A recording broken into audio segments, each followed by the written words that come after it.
شهر رمضان الذي أنزل فيه القرآن. الحمدللہ والصلاة والسلام علی رسول اللہ اما بعد. ناظرین اکرام، آج ہم پڑھیں گے کہ وہ کون سی چیزیں ہیں جن کی وجہ سے روزہ ٹوٹ جاتا ہے، اور وہ کون سی چیزیں ہیں جن کی وجہ سے روزہ نہیں ٹوٹتا، اور وہ کون سی چیزیں ہیں جن کی وجہ سے روزہ ٹوٹتا تو نہیں لیکن اس کا ثواب باقی نہیں رہتا. ان میں سے پہلی چیز یہ ہے کہ انسان ازدواجی تعلقات کو روزے کی حالت میں قائم کر لے. اگر روزے کی حالت میں ازدواجی تعلقات قائم کر لے گا، خواہ وہ بھولے سے ہو یا جان بوجھ کر ہو، دونوں صورتوں میں روزہ ٹوٹ جائے گا. اگرچہ اسے علم نہ بھی ہو کہ اس سے روزہ ٹوٹتا ہے، تب بھی اس کا روزہ ٹوٹ جائے گا. اللہ رب العزت نے رمضان المبارک میں رات کے وقت میں ازدواجی تعلقات قائم کرنے کی اجازت دی ہے، کہ رات میں ازدواجی تعلقات کو اللہ رب العزت نے حلال کیا ہے. احل لکم لیلۃ الصیام الرفث الی نسائکم، کہ خواتین کے پاس جانا اور ازدواجی حقوق کو ادا کرنا اللہ رب العزت نے رمضان المبارک کی راتوں میں اس کو درست قرار دیا ہے اور جائز قرار دیا ہے. ہاں، اگر کوئی انسان ایسی صورتحال میں کہ اس نے غسل کرنا تھا لیکن سحری کا وقت تھوڑا تھا تو پہلے سحری کر لی، بعد میں غسل کر لیا، تو ایسی صورت میں بھی اس کا روزہ بالکل ٹھیک ہے، اس کے روزے میں کوئی حرج نہیں ہے. اور ایک بات یہ یاد رکھیے کہ اگر انسان دن کے وقت میں نیند کی حالت میں یا کوئی ایسے معاملہ ہو جاتا ہے کہ جس کی وجہ سے غسل واجب ہو جاتا ہے، نیند میں تھا یا اور کوئی معاملہ تھا، جان بوجھ کر نہ کیا ہو، تو ایسی صورت کے اندر اس سے روزہ فاسد نہیں ہوتا. لیکن اگر جان بوجھ کر کیا ہو تو اس سے روزہ فاسد ہو جاتا ہے، خواہ وہ ازدواجی تعلق ہو یا ازدواجی تعلق کے علاوہ ہو، بہر صورت اس سے روزہ فاسد ہو جائے گا. اگر جان بوجھ کر نہ ہو تو اس سے روزہ فاسد نہیں ہوگا. اس کے بعد اگلی چیز ہے کھانا پینا روزے کی حالت میں. اگر روزے کی حالت میں انسان جان بوجھ کر کھا لیتا ہے، پی لیتا ہے، تو اس کی اجازت ہے، اس سے روزہ ہرگز نہیں ٹوٹتا. لیکن اگر وہ جان بوجھ کر کچھ کھا لیتا ہے تو اسی صورت میں اس کا روزہ ٹوٹ جائے گا. نبی علیہ السلام کے زمانے میں ایک صحابی تھے، معاملہ یہ ہوا کہ انہوں نے بھولے سے کچھ کھا لیا، تو نبی علیہ السلام کے پاس آئے تو نبی علیہ السلام نے انہیں ارشاد فرمایا کہ اطعمک اللہ وسقاک، کہ اللہ رب العزت نے تمہیں کھلایا پلایا ہے، یہ اللہ رب العزت کی طرف سے تمہارے لیے مہمان نوازی ہے. ایسی صورت میں روزہ ہرگز نہیں ٹوٹتا اگر انسان بھولے سے کھا لے. اگر وہ جان بوجھ کر کھا لیتا ہے تو ایسی صورت میں اس کا روزہ ٹوٹ جائے گا.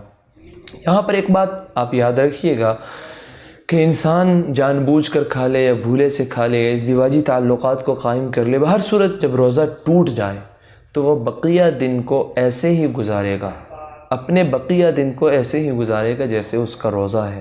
ایسا ہرگز نہیں کرے گا کہ اب وہ کھاتا پیتا رہے، بلکہ وہ روزے کا احترام کرے گا اور بقیہ دن کچھ کھائے گا پیے گا نہیں.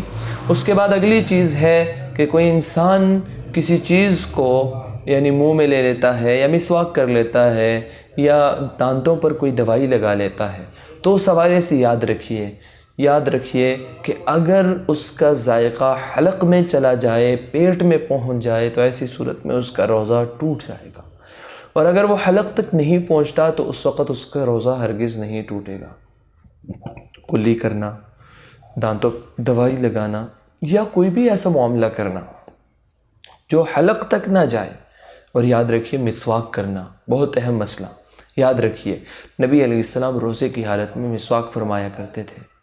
ایسی صورت کے اندر جب انسان روزے میں ہو، مسواک کرتا ہو، بعض علماء نے لکھا ہے کہ ابتدائی وقت میں اس کی اجازت ہے اور روزے کے آخری وقت میں اجازت نہیں ہے. بعض نے یہ کہا ہے کہ سوکھی مسواک کر سکتا ہے، تر مسواک نہیں کر سکتا.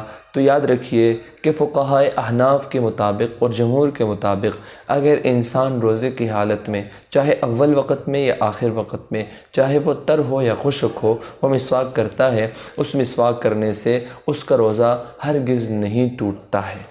مسواک کرنے سے اس کا روزہ ہرگز نہیں ٹوٹتا ہے۔ روایت میں آتا ہے کہ نبی علیہ السلام روزے کی حالت میں مسواک فرمایا کرتے تھے، اور اگر روزہ ٹوٹتا ہوتا تو نبی علیہ السلام امت کو منع فرما دیتے۔ یہاں پر ایک چیز اور یاد رکھیے گا کہ کلی کرتے ہوئے روزہ، اگر انسان کلی میں مبالغہ کرے اور پانی حلق تک چلا جائے اور اسے پتہ ہو کہ میں نے کلی کی ہے اور پانی حلق سے نیچے جا چکا ہے، اگر ایسے معاملہ ہوگا تو ایسی صورت کے اندر جانتے ہوئے یا نہ جانتے ہوئے حلق کے نیچے تک پانی چلا گیا اور وہ روزے کا اس کو علم تھا، تو ایسی صورت کے اندر اس کا روزہ ٹوٹ جائے گا اور اس کے اوپر روزے کی قضا لازم آئے گی۔ اور اس کے ساتھ ایک اور مسئلہ بھی یاد رکھیے، انسان کو قے آ جاتی ہے، الٹی آ جاتی ہے، اگر وہ منہ بھر کر ہوگی تو اس صورت میں روزہ ٹوٹے گا، اگر منہ بھر کر نہیں ہے تو اس صورت میں روزہ نہیں ٹوٹے گا، اور اگر وہ جان بوجھ کر قے کرتا ہے خواہ وہ تھوڑی ہی کیوں نہ ہو تو اس صورت میں اس کا روزہ ٹوٹ جائے گا۔ اگر وہ قے کرتا ہے اور قے کرنے کے بعد واپس اسے اندر لے جاتا ہے، واپس پیٹ میں لے جاتا ہے، تو ایسی صورت میں بھی اس کا روزہ ٹوٹ جائے گا اور اس کے لیے اس کا یعنی اس کی قضا اور کفارہ اس کے اوپر لازم آئے گا، اسے اس روزے کی قضا کرنی پڑے گی، اس کا روزہ ٹوٹ جائے گا۔ اگر وہ قے ایسی صورت میں کہ وہ واپس لے جاتا ہے یا جان بوجھ کر کرتا ہے تو ایسی صورت کے اندر اس کا روزہ ٹوٹ جائے گا۔ اگلی چیز ہے ناک۔ وضو کے دوران بھی ناک میں پانی ڈالا جاتا ہے اور اس کے علاوہ بھی آدمی ناک میں پانی ڈالتا ہے، تو اس حوالے سے یاد رکھیے اگر ناک میں دوائی لگائی جائے یا پانی ڈالا جائے اور وہ پیٹ میں پہنچ جائے تو اس صورت میں روزہ ٹوٹ جائے گا، اگر وہ پیٹ میں نہ پہنچے تو اس صورت میں اس کا روزہ نہیں ٹوٹے گا۔ نبی علیہ السلام روزے میں کلی بھی کرتے تھے، ناک میں بھی پانی ڈالتے تھے، لیکن یاد رکھیے کہ بار بار منہ میں پانی ڈالنا یا بار بار ناک میں پانی ڈالنا یہ درست نہیں ہے، کوتاہی ہو سکتی ہے، احتیاط بہتر ہے۔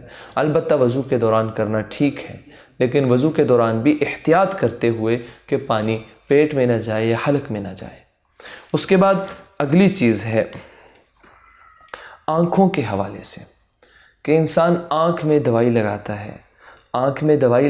ہے یا سرما لگاتا ہے، ایسی صورت میں اس کا روزہ ٹوٹتا ہے یا نہیں ٹوٹتا؟ تو یاد رکھیے نبی علیہ السلام اکتحل رسول اللہ صلی اللہ علیہ وسلم وہو صائم، حضرت عائشہ فرماتی ہیں کہ رسول اللہ صلی اللہ علیہ وسلم روزے کی حالت میں سرما لگایا کرتے تھے، اور روزے کی حالت میں سرما لگانے سے روزہ ہرگز نہیں ٹوٹتا ہے۔ آنکھ میں دوائی لگانے سے، سرما لگانے سے روزہ نہیں ٹوٹتا ہے۔ البتہ بعض علماء یہ بات کہتے ہیں کہ اگر دوائی اتنی مقدار میں ہو کہ وہ حلق تک پہنچ جائے تو ایسی صورت کے اندر اس کا روزہ ٹوٹ جائے گا، لیکن اگر ایسا معاملہ نہ ہو، ناک میں آنکھ کے اندر دوائی لگا دی، سرما لگا دیا، اس سے روزہ نہیں ٹوٹتا۔ اس کے بعد اگلی چیز ہے کان۔ کان کے حوالے سے یاد رکھیے کہ کان کے بارے میں طبی تحقیق یہ ہے کہ اگر کان انسان کا اس کا پردہ سلامت ہے تو اس صورت کے اندر اس کا روزہ نہیں ٹوٹے گا اگر کان میں کوئی چیز چلی جائے، لیکن اگر معاملہ یہ ہو کہ کان کا پردہ سلامت نہیں ہے، وہ کان میں کوئی دوائی لگا لیتا ہے، تو اس کے مطابق طبی تحقیق کے مطابق کان میں ڈالی گئی دوائی اگر پردہ سلامت نہ ہو تو وہ پیٹ تک پہنچ جاتی ہے، تو اس صورت کے اندر اس کا روزہ ٹوٹ جائے گا۔ اگر کان کا پردہ سلامت ہوگا تو اس صورت کے اندر اس کا روزہ نہیں ٹوٹے گا، اس کا روزہ ہرگز نہیں ٹوٹے گا۔ نبی علیہ السلام روزے کی حالت میں سر پہ پانی ڈالتے تھے، غسل کیا کرتے تھے۔ اگر ایسا معاملہ ہوتا، یقینی طور پر جب انسان غسل کرتا ہے تو کان میں پانی چلا جاتا ہے، اس کے چند قطرات چلے جاتے ہیں، تو نبی علیہ السلام کپڑے کو گیلا کر کے روزے کی حالت میں اپنے اوپر ڈال دیتے تھے یا اپنے سر کے اوپر کپڑا ڈال دیتے تھے۔ تو یاد رکھیے اگر ایسا معاملہ ہو، پردہ سلامت ہو تو روزہ نہیں ٹوٹے گا، لیکن اگر کان کا پردہ سلامت نہ ہو تو اس صورت کے اندر روزہ ٹوٹ جائے گا۔ اس کے بعد اگلی چیز ہے روزے کی حالت میں جسم کی مالش کرنا یا روزے کی حالت میں ڈرپ وغیرہ لگوانا۔ تو یاد رکھیے کہ روزے کی حالت میں مالش کرنے سے روزہ ہرگز نہیں ٹوٹتا ہے، ہاں البتہ اگر ناک کے اندر کوئی چیز چلی جاتی ہے، مالش کرتے ہوئے کان میں کوئی چیز چلی جاتی ہے، پردہ سلامت نہیں ہوتا تو اس صورت کے اندر روزہ ٹوٹ جائے گا۔ لیکن اگر ظاہری طور پر مالش ہو، جسم کے اوپر سے مالش ہو، تو اس سے روزہ ہرگز نہیں ٹوٹتا، اور نہ ہی سر پہ تیل لگانے سے روزہ ٹوٹتا ہے۔ اس کے بعد اگلی چیز انجیکشن یا ڈرپ لگوانا، بہت اہم مسئلہ ہے۔ اگر انسان انجیکشن لگائے، خواہ وہ رگ میں ہو یا گوشت میں ہو، کسی بھی جگہ پہ ہو، اگر وہ انجیکشن لگاتا ہے تو اس سے اس کا روزہ ہرگز نہیں ٹوٹتا، خواہ وہ ڈرپ ہے یا انجیکشن ہے، رگ میں لگائے یا گوشت میں لگائے، دونوں صورتوں میں اس کا روزہ ہرگز نہیں ٹوٹتا، خواہ وہ طاقت کے لیے ہو، گلوکوز کے ہوں، جس طرح بھی ہو، اس سے روزہ ہرگز نہیں ٹوٹتا ہے۔ اس کے بعد اگلی چیز ہے کہ انسان روزے کی حالت میں خون دیتا ہے۔ روزے کی حالت میں خون دینا، اگر روزے کی حالت میں خون دیتا ہے انسان تو اس کا روزہ ہرگز نہیں ٹوٹتا، لیکن یاد رکھیے کہ نبی علیہ السلام روزے کی حالت میں حجامہ لگواتے تھے اور اس سے جسم سے خون نکلتا ہے، تو نبی علیہ السلام حجامہ لگوایا کرتے تھے روزے کی حالت میں، تو اس سے روزہ نہیں ٹوٹتا۔ لیکن بعض صحابہ کو نبی علیہ السلام نے منع بھی کیا۔ محدثین نے اور فقہاء نے ان روایات کی تفصیل اور تفسیر کے اندر تشریح میں یہ بات لکھی ہے کہ وجہ اس کی یہ تھی کہ وہ لوگ یعنی ایسا معاملہ تھا کہ کمزور تھے، اگر وہ حجامہ لگاتے تو مزید خون نکلنے کی وجہ سے اور کمزوری ہو جاتی اور ان کا روزہ ٹوٹ جاتا، تو نبی علیہ السلام نے اس لیے انہیں منع فرمایا ہے۔ ویسے روزے کے اندر خون دینے سے یا روزے کی حالت میں خون لگانے سے روزہ ہرگز نہیں ٹوٹتا۔ ہاں البتہ ایک الگ مسئلہ ہے وضو کا، کہ اس سے وضو ٹوٹتا ہے یا نہیں، یہ الگ مسئلہ ہے۔ تو یاد رکھیے کہ خون نکلنے سے روزہ ہرگز نہیں ٹوٹتا ہے۔ اس کے بعد آخر میں چند چیزیں ہیں جن کا میں تذکرہ کروں گا، کہ ایسی چیزیں ہیں کہ انسان ان معاملات کو کرتا تو ہے لیکن اس سے روزہ تو نہیں ٹوٹتا، لیکن روزے کا ثواب بھی برقرار نہیں رہتا۔ اس طرح نبی علیہ السلام نے فرمایا بہت سارے روزے دار ایسے ہیں کہ جو دن میں تو روزہ رکھتے ہیں، بھوکے پیاسے رہتے ہیں، لیکن انہیں بھوک پیاس کے علاوہ کچھ نہیں ملتا۔ وجہ اس کی کیا ہے کہ وہ ایسے گناہوں میں مبتلا ہوتے ہیں کہ ان گناہوں کی وجہ سے ان کا روزہ برقرار نہیں رہتا ہے۔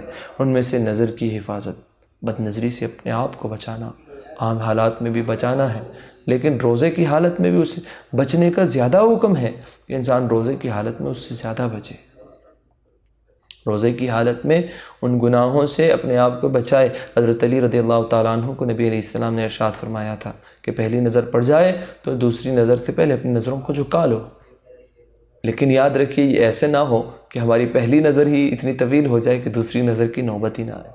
یاد رکھیے وہ رخصت ہے پہلی نظر کی، لیکن اس کا یہ مطلب ہرگز نہیں ہے کہ اب اس کی مکمل اجازت ہے، ایسا ہرگز نہیں ہے۔ پہلی نظر کے بعد انسان اپنی نظروں کو جھکا لے۔ اس کے بعد زبان کی حفاظت ہے، انسان اپنی گالم گلوچ، اپنی زبان سے گالم گلوچ، لڑائی جھگڑا، چغلی، غیبت، چغل خوری، ان چیزوں سے اپنی حفاظت کرے۔ نبی علیہ السلام کے زمانے میں 2 خواتین تھیں، ان کا روزہ تھا، نبی علیہ السلام کے پاس آئیں، کہا روزہ لگ رہا ہے۔ نبی علیہ السلام نے 2 پیالے دیے، کہا اس میں قے کرو، تو جب انہوں نے قے کی تو اس کے اندر گوشت کے لوتھڑے تھے، تو انہوں نے کہا ہم نے تو گوشت نہیں کھایا۔ نبی علیہ السلام نے کہا کہ تم نے غیبت کی ہے، تم نے غیبت کی ہے، اور قرآن مجید میں آتا ہے کہ غیبت کرنا ایسے ہے جیسے اپنے مردہ بھائی کا گوشت کھانا ہے، تو وہ ایسے ہے کہ جیسے تم نے مردہ بھائی کا گوشت کھایا ہے۔ تو غیبت کی، چغلی، جھوٹ انسان بولتا ہے، فرشتے اس سے دور بھاگ جاتے ہیں۔ تو روزے کی حالت میں اگر انسان کے پاس روزے کی حالت میں بھی فرشتے نہ ہوں تو یہ تشویشناک بات ہے، انہیں سوچنا چاہیے۔ تو اس لیے اپنے آپ کو چغلی سے، غیبت سے، جھوٹ سے، گالم گلوچ سے، لڑائی جھگڑے سے اپنی حفاظت کرنی چاہیے، کہ ایسی چیزیں ہیں کہ جو انسان کے روزے کے ثواب کو ختم کر دیتی ہیں۔ اس کے ساتھ کان کی حفاظت، گانا بجانا، موسیقی یا ایسے معاملات جیسے شریعت نے منع کیا ہے ان کو سننا، نبی علیہ السلام نے منع کیا۔ گانے کے بارے میں فرمایا الغناء ينبت النفاق كما ينبت الماء الزرع، کہ ایسا ہے کہ گانا سننا ایسا ہے کہ وہ اندر انسان کے الغناء ينبت النفاق، نفاق کو پیدا کرتا ہے، جیسے پانی کی وجہ سے کھیتی اگتی ہے۔ یعنی گانا اتنی شدید صورتحال کہ انسان کے اندر نفاق پیدا ہو جاتا ہے اور اسے پتہ بھی نہیں چلتا۔ تو اپنے آپ کو گانے سے بچانا، اپنے آپ کو گانے سننے سے بچانا۔ اسی طرح دیگر اعضاء کی بھی حفاظت، آپ کے ہاتھ سے دوسرے محفوظ رہیں، آپ کے ذہنی شر سے دوسرے محفوظ رہیں، آپ کی وجہ سے دوسرا مسلمان، نبی علیہ السلام نے فرمایا من سلم المسلمون من لسانہ و یدہ، مسلمان کے بارے میں فرمایا کہ جس کی وجہ سے دوسرا مسلمان جس کے ہاتھ سے اور زبان سے محفوظ رہے، جس کے ہاتھ اور زبان سے دوسرا مسلمان محفوظ رہے۔ اور اس کے ساتھ ساتھ سحری اور افطاری کے دوران ہماری طرف سے جو کوتاہی ہوتی ہے کہ سحری بہت زیادہ کر لی جاتی ہے یا افطاری بہت زیادہ کر لی جاتی ہے، اور اس کی وجہ سے انسان کا معاملہ یہ ہوتا ہے کہ اس کے فرائض کے اندر کوتاہی ہو جاتی ہے۔ سحری کی وجہ سے، سحری زیادہ کھانے کی وجہ سے فجر کی نماز میں کوتاہی، اور افطاری زیادہ کھانے کی وجہ سے مغرب کی نماز میں کوتاہی، اور پھر تراویحوں میں کوتاہی، فرض نمازوں میں کوتاہی۔ اگر ایسا معاملہ ہے تو شریعت اس کا کبھی بھی ساتھ نہیں دیتی، بلکہ اس سے منع فرماتی ہے کہ ایسے نہ کیا جائے، ایسے ہرگز نہ کیا جائے۔ اور اگر کوئی ایسے کرتا ہے تو شریعت اسے منع کرتی ہے، ایسے ہرگز نہ کرے۔ شریعت ایسے معاملات کا ہرگز ساتھ نہیں دیتی۔ اور آخر میں روزے کو اخلاص نیت کے ساتھ اس کی حفاظت کرنا، ان اعمال میں اس کی حفاظت کرنا کہ روزے کی حفاظت ہو جائے۔ اصل تو روزے کا مقصد تزکیہ نفس ہے۔ اگر روزے میں تزکیہ نفس حاصل نہ ہو، تزکیہ نفس حاصل اس وقت ہوگا جب روزے کو شرائط اور آداب کے مطابق کیا جائے، اور اگر آداب کے مطابق نہیں کیا جائے گا تو میں آخر میں وہی روایت سناتا ہوں کہ نبی علیہ السلام نے فرمایا کہ بہت سارے روزے دار ایسے ہیں کہ انہیں بھوک اور پیاس کے سوا کچھ نہیں ملتا۔ اگر ایسا معاملہ ہوگا تو ہمارے روزے کا کوئی فائدہ نہیں، اس سے وہ تقوی اور تزکیہ نفس کا حصول ہرگز نہیں ہوگا۔ اللہ رب العزت ہمیں عمل کرنے کی توفیق عطا فرمائے۔ وما علینا الا البلاغ المبین۔ اللہ اکبر اللہ